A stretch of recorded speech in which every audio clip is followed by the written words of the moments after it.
All right, so today we're going to be looking at this interview that Imran Khan gave with Al Jazeera English. And just to kind of set the stage, Khan's facing possible arrest, tons of legal cases. But despite all that, his party PTI still seems to have just a massive amount of support. So we're going to be kind of unpacking all that in today's deep dive. Yeah, it's really interesting. Like, on one hand, you have Khan saying that PTI has like a 70% approval rating. But then on the other hand, the government is cracking down on PTI members and accusing them of basically inciting violence, destroying property. So right away, you can see that there's this clash of narratives. Oh, yeah, absolutely. And that's what makes this such a fascinating interview to look at. We're going to be looking at how Khan responds to these accusations, his view of the role of the military, and of course, his overall vision for Pakistan. So one of the most striking things that Khan does in this interview is just completely deny that his party was involved in any violence. And he even goes so far as to bring up the time when he himself was shot, emphasizing that his supporters did not retaliate. It's a really powerful point. Like, he's basically saying, we've been around for 27 years. We've never engaged in violence. Like, this isn't us. Right. And yet the government's narrative is very different. They're saying that PTI is responsible for all this unrest and that Khan is the one riling everybody up. So I'm curious, how does he respond to that? He doesn't stop at just denying it. He takes it a step further and calls for an independent investigation into all the violence. Particularly, he emphasizes those incidents that took place at like sensitive locations, places like the Corps Commander's house. Yeah, that's when things get really interesting because he even questions how protesters could even reach a place like that, which should be heavily guarded, seemingly without anyone trying to stop them. Exactly. And he seems to be implying that there was some sort of, orchestrated effort maybe to make PTI look bad. And he challenges the authorities to release the CCTV footage. Let's see what really happened. It's a bold move for sure, especially in this current climate. And as we kind of keep going deeper into Khan's perspective here, it seems pretty clear that he thinks there's something more going on here than meets the eye. Yeah, absolutely. And this brings us to, I think, one of the key aspects of what Khan's saying, which is this role of the military establishment in Pakistani politics. He specifically names the army chief and says that this person has a lot of power and even seems to have some kind of personal problem with him. He even suggests that the army chief is worried about being replaced if Khan gets back into power. It's a very bold claim, especially given the history between the military and civilian governments in Pakistan. Yeah, it really makes you think about just how much influence the military has. And whether Khan's assessment is accurate or if it's just some kind of political maneuvering.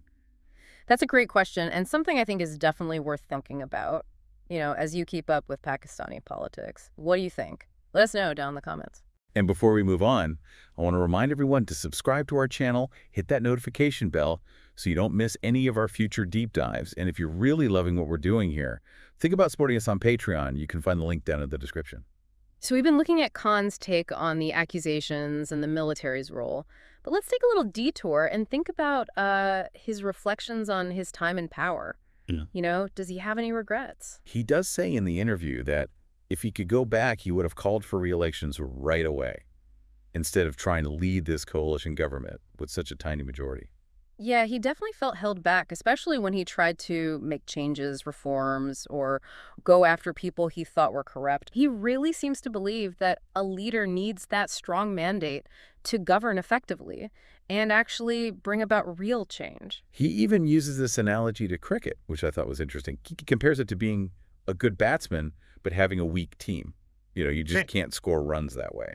It's a pretty clever way to explain the limits he felt as prime minister, but it also makes you wonder, what would he have done differently if he did have that strong mandate? Well, that brings us to this really core part of Khan's political philosophy, which is this idea of rule of law.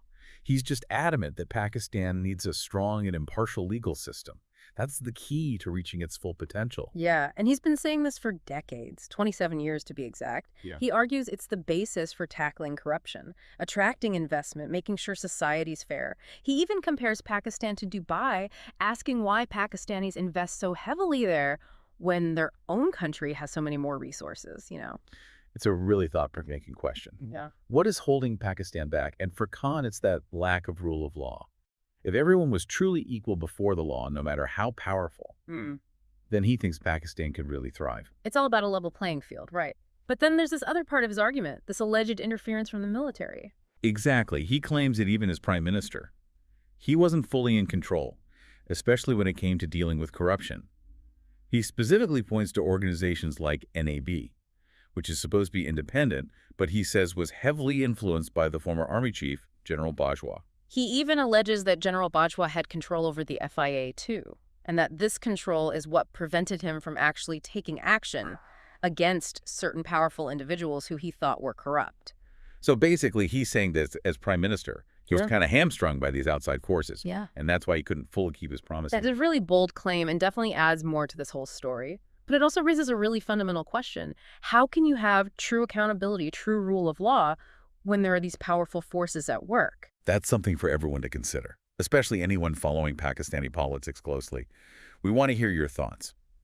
What do you think about Khan's claims? What do you think about his vision for Pakistan? Let's keep this conversation going. Leave your comments down below. Okay, so we've heard all about the accusations, his views on the military, his time and power, and his hopes for the future. But where does all of this leave him, and more importantly, where does it leave Pakistan? Yeah, that's the big question, isn't it? Right now, Khan is under a lot of pressure. Possible arrests, legal cases, a strong opposition who want to keep him out. And yet he still seems so determined, still holding those rallies, speaking to supporters, challenging the government. You almost get the sense that this adversity fuels him somehow. It does feel like he sees himself as having this mission, 27 years fighting for this particular vision for Pakistan, in and out of power through setbacks and successes. But that core belief, that rule of law is the answer for Pakistan. That's never changed. And I think that's a big part of why people connect with him. They see him as someone who speaks truth to power, even when there's a personal cost. And whether you agree with him or not, you can't deny that he has a powerful message. And that message seems to really resonate with a lot of people in Pakistan. Yeah, it speaks to that desire for change, for a system that's fair, that holds everyone accountable no matter who they are. So I think despite everything he's facing, it would be a mistake to count him out.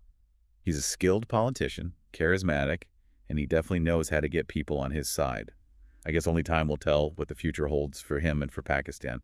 But I think we can say for sure that Khan, his ideas, his vision for rule of law, it's all going to continue to have an impact on Pakistani politics for quite a while. Absolutely. And that brings us to the end of our deep dive into Imran Khan's perspective.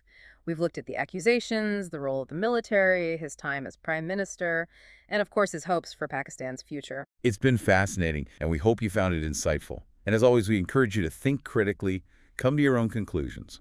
What do you think about Khan's claims? His vision? What resonates with you? What questions do you still have? Tell us in the comments. Let's keep the conversation going. And before we go, a huge thank you to all our listeners for joining us on this deep dive. If you enjoyed the episode, please subscribe to our channel for more explorations like this one. And if you want to support our work and help us bring you more deep dives, consider becoming a Patreon member. The link is in the description. Until next time, keep asking questions, keep exploring, keep learning.